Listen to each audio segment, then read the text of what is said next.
धन्यवाद। अब मन्तव्यका लागि माननीय सार्वजनिक लेखा समितिका सभापति भरत कुमार शाहज्यूलाई हार्दिक अनुरोध गर्दछु।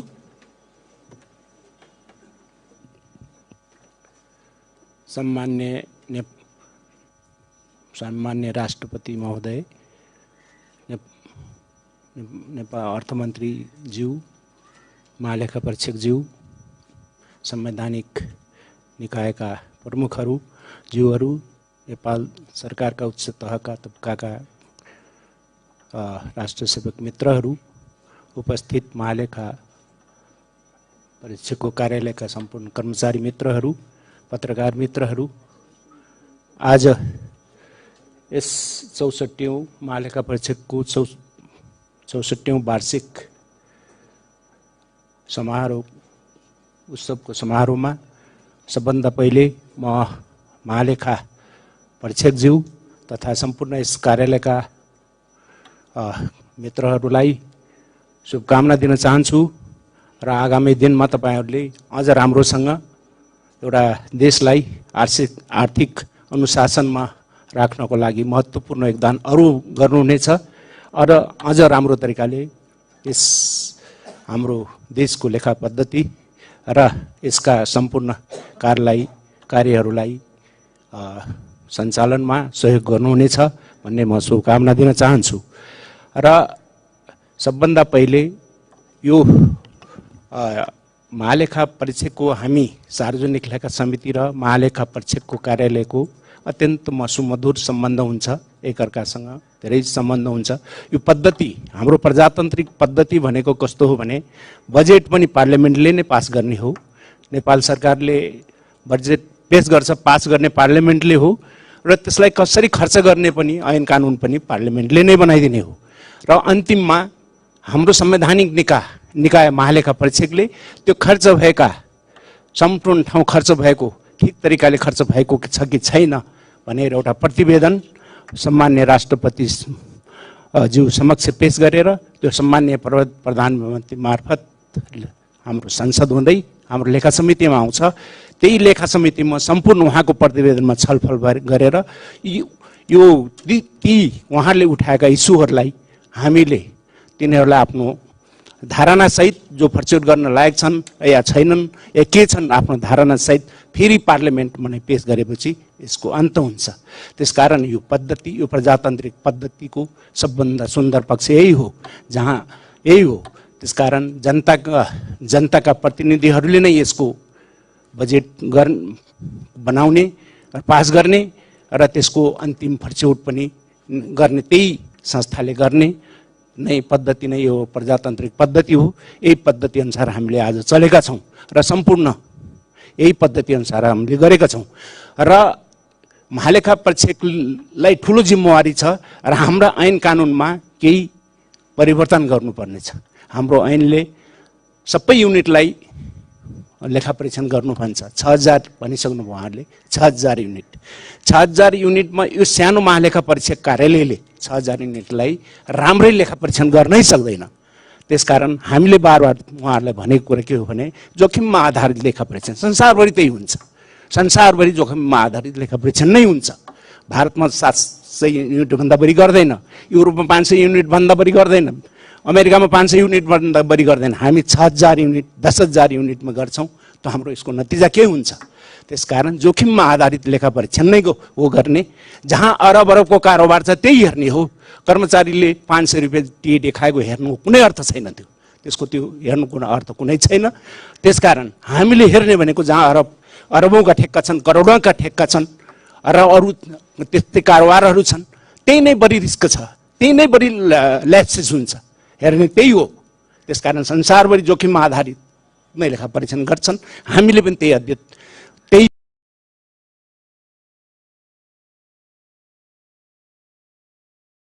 सार्वजनिक लेखा समितिले पनि त्यो महालेखा परीक्षकले ल्याएको प्रतिवेदन हो भने सम्पूर्ण छलफल गर्ने होइन। अब हामी त्यसमा पनि सर्टिलिटिङ गर्ने हो, जोखिममा आधारित त्यहाँ पनि हो। र उहाँले ल्याएका मध्येमा कहाँ हाई रिस्क छ त तिनीहरूलाई मात्रै औँल्याएर हामीहरू त्यसमा 100वटा 50वटा कति छन् 300वटा औँल्याएर त्यसमा मात्रै छलफल गर्ने हो। अरूलाई लेखिदिने हो, महालेखाको प्रतिवेदन अनुसार गर्नु भनेर लेखिदिने हो। त्यहाँमा धेरै गर्नुपर्ने केही छैन। त्यही जहाँ हाई रिस्क छ त्यहीलाई नै छलफल गर्ने हो र त्यही हो पद्धति गर्ने पद्धति त्यही हो। हामी पनि अब त्यही गर्ने हो र नत्र यो कहीँ यो यति खर्बको बजेट छ, यति खर्बको बेरुजु छ, यति छ भन्छौँ, यो सबै 100, 50, 500, 1000 सबै जोडेर भएको छ। आजभन्दा 20 वर्ष पहिलेका कम्प्युटरहरू बुझाउनु लेखेको छ, त्यसलाई पनि जोडेर हुन्छ? 20 वर्ष पहिलेको त्यो के अरे 15 वर्ष पहिलेको के अरे ल्यापटप बुझाउनु लेखेको छ, के अरे मोबाइल बुझाउनु लेखेको छ, मूल्य त्यसको पनि लेखेको छ। त्यस्ता किसिमको बेरुजु राखेर यहाँ कहीँ पुगिँदैन हामीहरू। त्यसकारण हामीले यसलाई यो जोखिममा आधारित लेखा परीक्षण नै गर्ने हो, यहीमै जानुपर्छ हामी र सबैले अब हामीले सबै गर्नुपर्छ र हामीले आफ्नो आफ्नो उत्तरदायी सबैबाट हुनुहुन्छ। हामी संसदको काम हामी धेरै कुरा केही पनि हेर्दैनौँ, महालेखा परीक्षकले ल्याएको प्रतिवेदन मात्रै हेर्ने हो, अरू केही पनि हेर्दैनौँ र उहाँ ल्याएको प्रतिवेदनमै छलफल गर्ने हो। त्यही आधारमा हामीले पार्लियामेन्टमा रिपोर्ट बुझाउने हो र त्यसकारण हामी जहाँसम्म सार्वजनिक लेखा समिति छ आफ्नो काममा सचेत छ र महालेखा परीक्षकबाट जो काम आजसम्म भएका छन् उत्कृष्ट किसिमका काम भएका छन् र ठुला भ्रष्टाचारका उजगारहरू पनि भएका छन् र ठुला बेरोजहरू यसबाट निक्लेका पनि छन् र त्यसमा समाधान भएका पनि छन्, कारबाही भएका पनि छन्। कतिलाई उहाँहरूको कार्य उत्कृष्ट छ, उहाँलाई बधाई दिन चाहन्छु र अझ राम्रो कामहरू गर्नुहोस् भन्ने मेरो शुभकामना छ यसैमा। र वर्तमान परिस्थितिमा अर्थमन्त्रीजी हुनुहुन्छ र लेखा परीक्षणको कुरा गर्दा गर्दै पनि हामीले अहिले अनुशासनमा बस्नुपर्ने छ। अर्थमन्त्री पनि हुनुहुन्छ। हामी देशमा अहिले अलिक जटिल मोडमा छौँ हामीहरू र हाम्रो अत्यन्त बढी के अरे आयातहरू भइरहेको छ। फरेन करेन्सी एकदम रिजर्भ कम छ, 6.5 महिनालाई मात्रै छ र यो सबै चिज घर जग्गाको भाउ घटेको छ, सेयरको भाउ घटेको छ, ब्याङ्क ब्याज बढेको छ, चारैतिरबाट हामीहरूलाई अप्ठ्यारो परेको छ।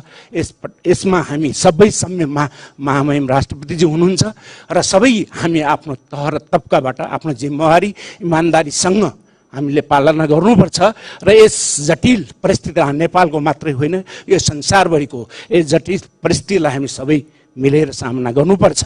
किनभने साना कुराहरूले पनि हामीहरूलाई अहिले पाकिस्तानमा के भनेछ भने दिनमा 2 कप चिया कम खाउनुहोस् भनेर भनेछ। उनीहरू 6,000 करोडको वार्षिक उनीहरूको चिया इम्पोर्ट हुँदो रहेछ।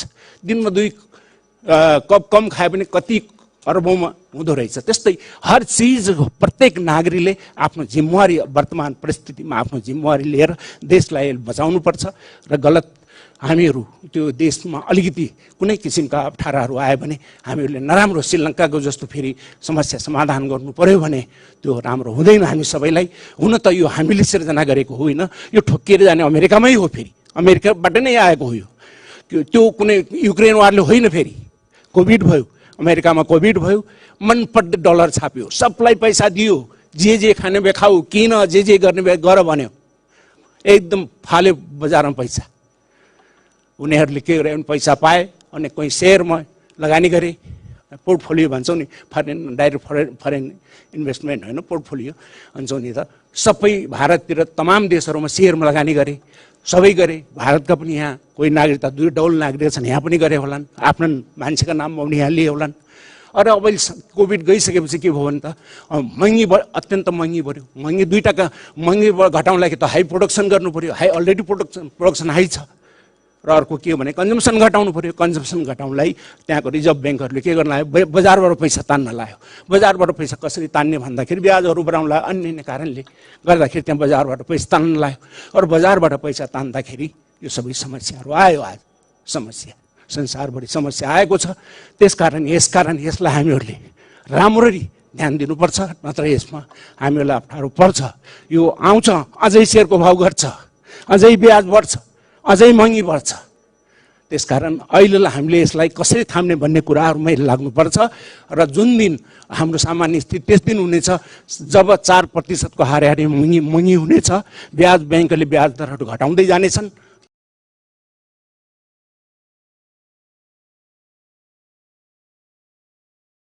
ब्याजहरू घट्ने, सबै चिज कारोबारहरू राम्ररी चल्नेछन्। त्यसकारण हामीले यो वर्तमान परिस्थितिमा सबै संयम भएर देशलाई आर्थिक स्थितिबाट यस्तो विषम आर्थिक परिस्थितिबाट जोगाउनु हामी सबैको कर्तव्य हो र हामीले फजुल खर्च गर्ने होइन, फजुल विदेश भ्रमण गर्ने र फजुल खर्चहरू गर्ने सबै चिजहरू हामीले केही कम गर्नै पर्छ र देशको लागि। त्यसकारण मैले अहिले धेरै कुराहरू भन्न चाहन्न, छोटो समयमा पनि मैले सानो कुराहरू राखेँ। अन्तमा महामहिम राष्ट्रपतिज्यूको समक्षमा मैले 2-4 कुरा आफ्नो राख्नु पाउँदाखेरि आभार व्यक्त गर्न चाहन्छु र यस महालेखा परीक्षकज्यूले बोलाउनु भयो, उहाँलाई पनि धन्यवाद दिन चाहन्छु। उपस्थित सबै महानुभावहरूलाई पनि म धन्यवाद दिन चाहन्छु। धन्यवाद। जय नेपाल। धन्यवाद माननीय सार्वजनिक लेखा समितिका सभापति भरत कुमार शाहज्यू। अब मन्तव्यका लागि माननीय अर्थमन्त्री जनार्दन शर्माज्यूलाई हार्दिक अनुरोध गर्दछु।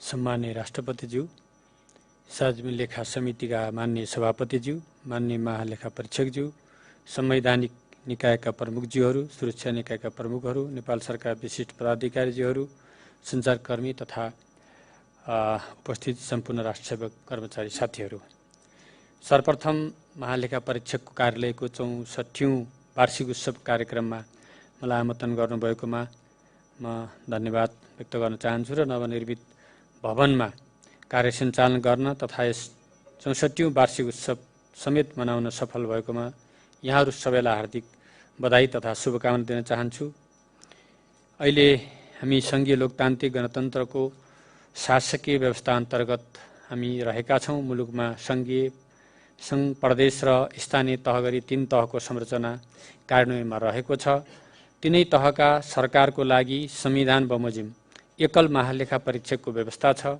सोही अनुसार महालेखा परीक्षकले उपलब्ध भौतिक स्रोत र जनशक्तिको भरपूर प्रयोग गरी तिनै तहको संरचनाको लेखा परीक्षण गर्न सफल भएको छ। यसमा पनि हार्दिक म धन्यवाद व्यक्त गर्न चाहन्छु। महालेखा परीक्षकले आफ्नो वार्षिक प्रतिवेदन तयार गरी सम्माननीय राष्ट्रपतिज्यू समक्ष र प्रदेशको तथा स्थानीय तहका प्रतिवेदन सम्बन्धित निकायमा विगतको कोरोना महामारीका बावजुद पनि प्रस्तुत गर्न सफल हुनुभएकोमा म सराहना व्यक्त गर्न चाहन्छु। विगत केही वर्ष यता नेपालको सार्वजनिक वित्तीय व्यवस्थापन प्रविधि मैत्री आधुनिक र स्वचालित प्रणालीमा आधारित बनाउन उल्लेख्य कार्य हुँदै आएका छन्। यसै सन्दर्भमा महालेखा परीक्षकको कार्यालयले लेखा परीक्षण व्यवस्थापनमा साबिकदेखि गर्दै आएको म्यानुअल प्रणालीको सट्टा विद्युतीय प्रणाली नेपाल लेखा परीक्षण व्यवस्थापन प्रणाली न्याम्स मार्फत कार्य सम्पादन गर्न थालनी गरेकोमा नेपाल सरकारको विद्युतीय सुशासन प्रणाली अवलम्बन गर्ने अवधारणामा टेवा पुगेको छ। भविष्यमा यसको सफलताको लागि सरकारको तर्फबाट आवश्यक सहयोग गर्ने प्रतिबद्धता समेत गर्न चाहन्छु। वर्तमान अवस्थामा महालेखा परीक्षकले संविधान र प्रचलित कानुन अनुसार सुशासन कायम गर्न उल्लेखनीय कार्य गरेको छ। तथापि सार्वजनिक खर्च तथा स्रोतको दुरुपयोग, राजस्वतर्फ भएका चुहावट, हिनामिना, न्यून विजयीकरण, औपचारिक क्षेत्रबाट अर्थतन्त्रमा परेका नकारात्मक असर र सार्वजनिक संस्था र सङ्गठित संस्था सञ्चालनका विषयहरूमा थप ध्यान दिनुपर्ने देखेको छु।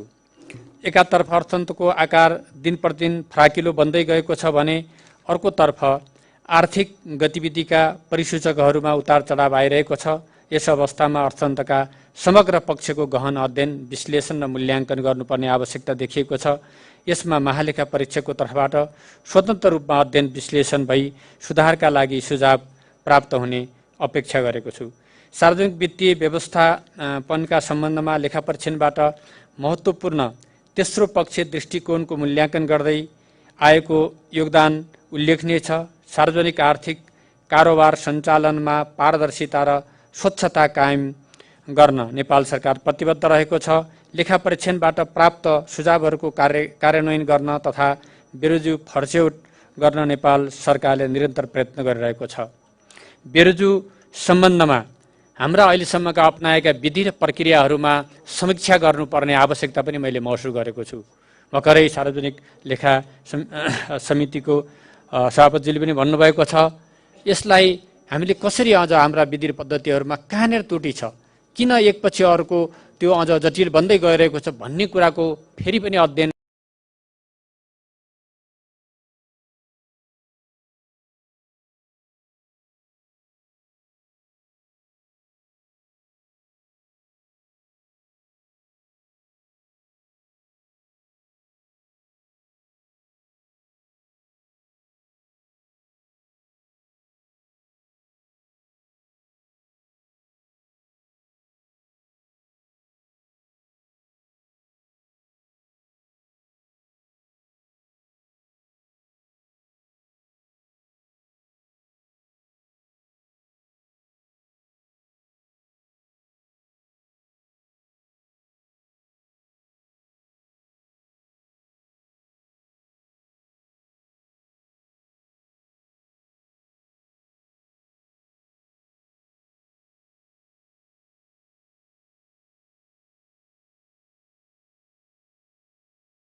को व्यवहारहरूलाई वित्तीय उत्तरदायित्व प्रवर्धन, सुशासन र दिगो विकासका लागि सुझाव कार्यान्वयन गराउन नेपाल सरकारबाट परिपालना गराउन पहल गर्नेछ।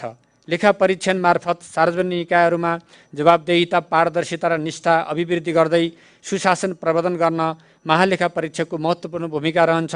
एक विश्वसनीय संस्थाका रूपमा कार्य गर्न लेखा परीक्षण कार्यमा संलग्न राष्ट्र सेवकले आफ्नो निष्ठा, स्वतन्त्रता, व्यावसायिकता, राजनीतिक तटस्थता, सक्षमता जस्ता मूल्य मान्यतालाई अनुसरण गरी कार्य सम्पादन गर्न आवश्यक तालिम तथा दक्षता वृद्धिमा सरकारको तर्फबाट आवश्यक सहयोग हुने कुरा पनि म विश्वास दिलाउन चाहन्छु।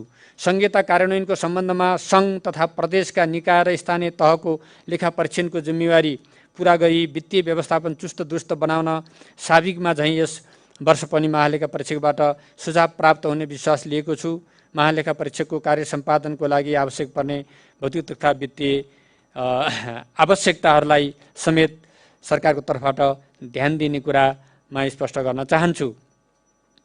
सम्माननीय राष्ट्रपति महोदय यस कार्यक्रममा उपस्थित भई यस कार्यालयका कर्मचारीहरूलाई उत्प्रेरित गर्नुको साथै हौसला प्रदान गर्नुभएकोमा हार्दिक आभार व्यक्त गर्दै बिदा हुन्छु। धन्यवाद।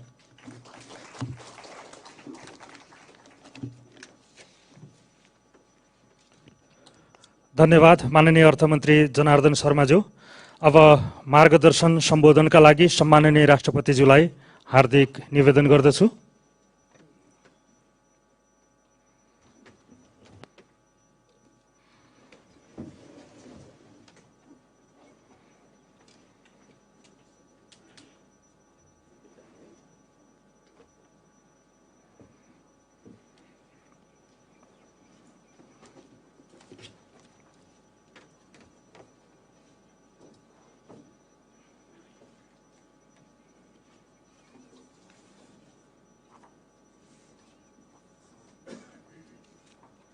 माननीय अर्थमन्त्री जनार्दन शर्मा, सार्वजनिक लेखा समितिका माननीय सभापति, माननीय महालेखा परीक्षक, संवैधानिक अङ्गका प्रमुख तथा पदाधिकारीहरू, उपस्थित सबै राष्ट्र सेवकहरू, भद्र महिला तथा सज्जनवृन्द, महालेखा परीक्षकको कार्यालयको 64औं वार्षिकोत्सवको अवसरमा आयोजित यस कार्यक्रममा सहभागी हुन पाउँदा मलाई खुसी लागेको छ।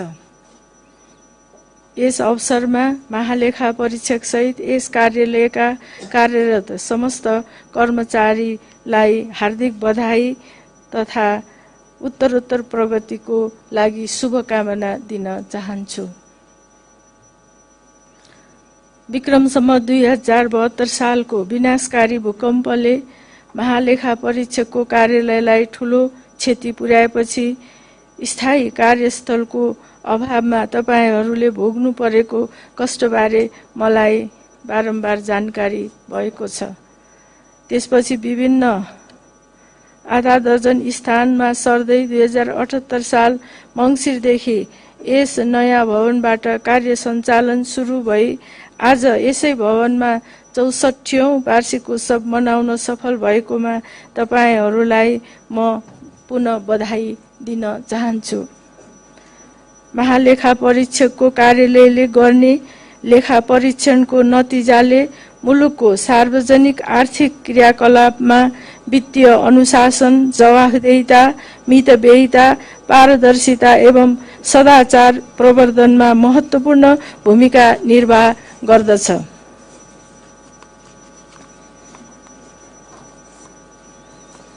स्थापनाको यस 64औं वार्षिक उत्सव समारोहका अवसरमा लेखा परीक्षक कार्यालयलाई अझ बढी प्रभावकारी र परिणाममुखी बनाउन निरन्तर सफलता मिलोस् भन्ने पनि म शुभकामना दिन चाहन्छु। नेपालको सार्वजनिक वित्त व्यवस्था प्रविधि मैत्री आधुनिक र स्वचालित प्रणालीमा आधारित बनाउन पछिल्लो समय उल्लेखनीय कार्य हुँदै आएको छ। यसै सन्दर्भमा महालेखा परीक्षकको कार्यालयले 2078 साल मङ्सिरदेखि हाते प्रणाली विस्थापित गरी नेपाल लेखा परीक्षण व्यवस्थापन प्रणाली मार्फत विद्युतीय प्रणाली कार्य सम्पादन गर्न थालनी गरेकोमा म धन्यवाद दिँदै यस कार्यको सराहना गर्न चाहन्छु। यसबाट लेखा परीक्षण गर्न लाग्ने समय र लागतमा कमी आउने तथा लेखा परीक्षण प्रतिवेदनको गुणस्तरमा थप अभिवृद्धि हुने अपेक्षा गरेको छु।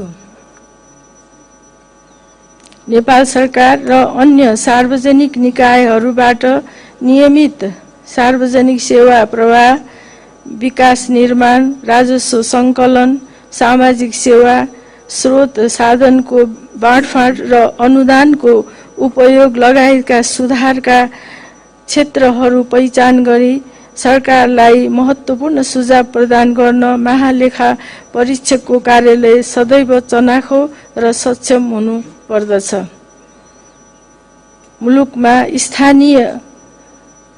मुलुकमा संघीयता कार्यान्वयन भएपछि संघीय निकायहरूको अतिरिक्त प्रदेश र स्थानीय तहसम्म यस कार्यालयको क्षेत्राधिकार विस्तारित भएको छ।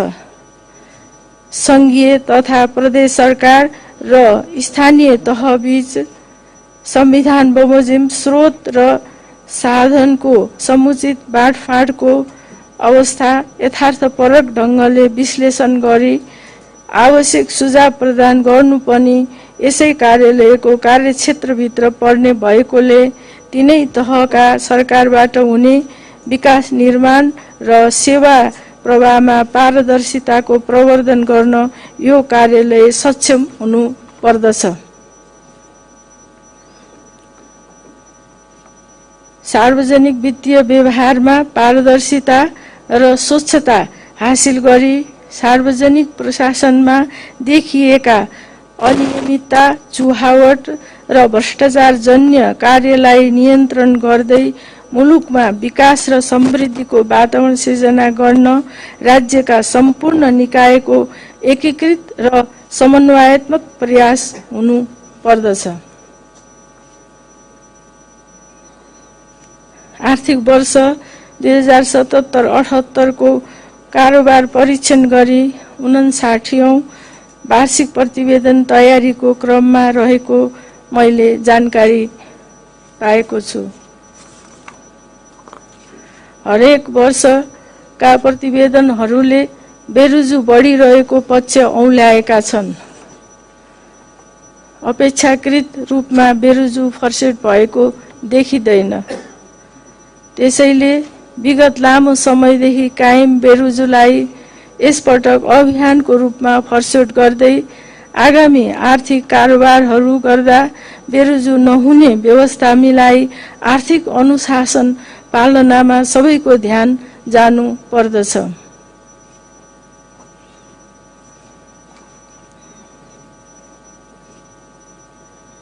पछिल्लो समयमा नवस्थापित स्थानीय तहका निकायहरूमा अनियमितता वृद्धि हुँदै जानु चिन्ताको विषय बनेको छ। हाल स्थानीय तहको निर्वाचन सम्पन्न भई नयाँ नेतृत्वले जिम्मेवारी सम्हाल्ने क्रम सुरु भइसकेको सन्दर्भमा नयाँ नेतृत्वले विगतका कमजोरी नदोहोरिने गरी आर्थिक अनुशासनको पालना गर्नु पर्दछ। आर्थिक शुद्धता नै सुशासनको सबैभन्दा महत्त्वपूर्ण आधार हो भन्ने कुरा हामीले बुझ्न र बुझाउन आवश्यक छ। महालेखा परीक्षकले संघीय सरकार, प्रदेश सरकार र स्थानीय तह समेतको लेखा परीक्षण सम्पन्न गरी पेश गर्ने वार्षिक प्रतिवेदनमा प्रस्तुत गरेका विषयहरूको सम्बन्धित निकाय र सरकारवालाको चासो र जिज्ञासा वृद्धि गर्नु पर्दछ। प्रतिवेदनहरू मार्फत उठाइएका विषयवस्तुलाई संघीय संसद, प्रदेश सभा तथा स्थानीय तहले गम्भीरतापूर्वक लिई एकै प्रकृतिको विषय र बेहोराहरू नदोहोरिने व्यवस्था मिलाउनु आवश्यक छ। लेखा परीक्षण कार्यमा संलग्न राष्ट्र सेवक लेखा परीक्षकहरूको इमानदारीता र नैतिकताले आर्थिक अनियमितता उजागर गर्न तथा अनुशासन पालना गराउन महत्त्वपूर्ण स्थान राख्दछ।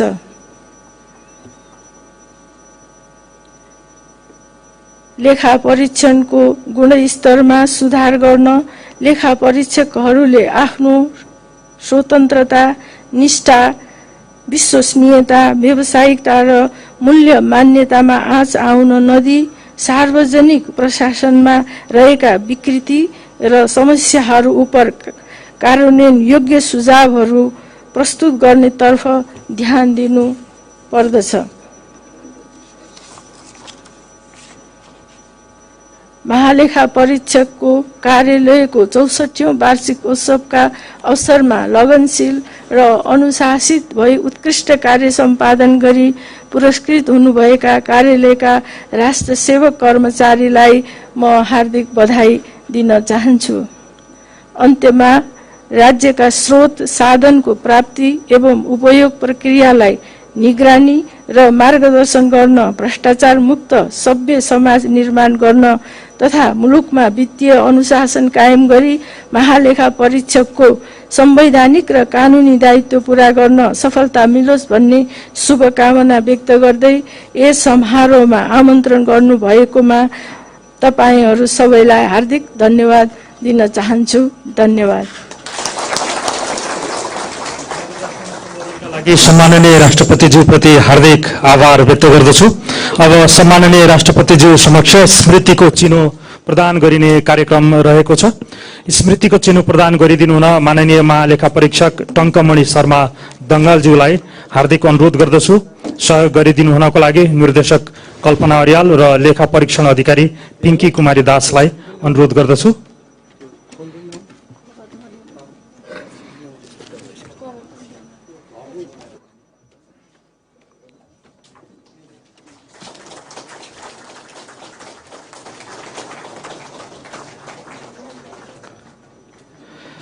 अब फोटो सेसनको कार्यक्रम रहेको छ।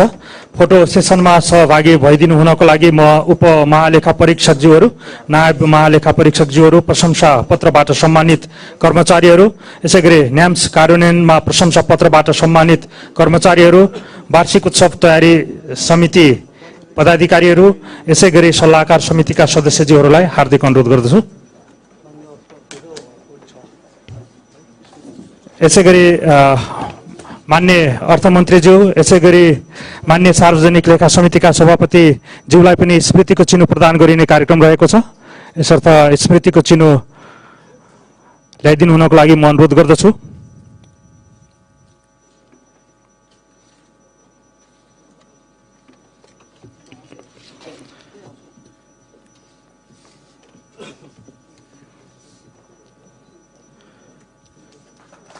मान्य अर्थमन्त्रीज्यूलाई स्मृतिको चिनो प्रदान गरिएको छ। यसै गरी माननीय सार्वजनिक लेखा समितिका सभापतिज्यूलाई पनि स्मृतिको चिनो प्रदान गरिएको छ। अब फोटो सेसनको कार्यक्रम रहेको छ, यसर्थ फोटो सेसनमा सहभागी भइदिनु हुनको लागि म अनुरोध गर्दछु।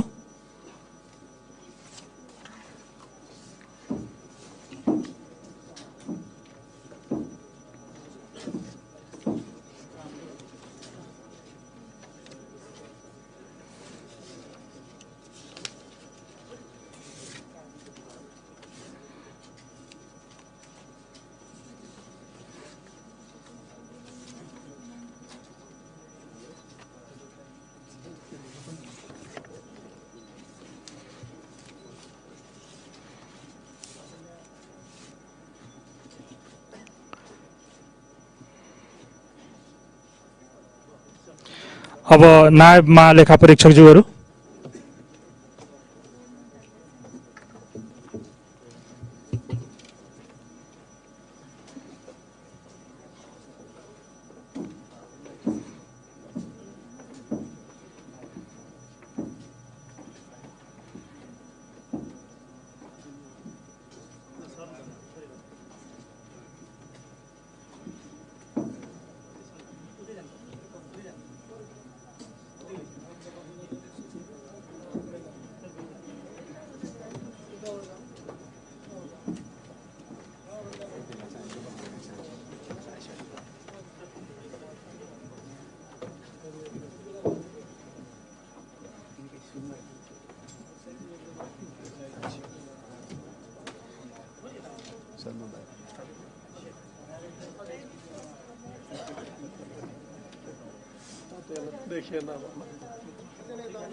अब प्रशंसा पत्रबाट सम्मानित कर्मचारीहरू।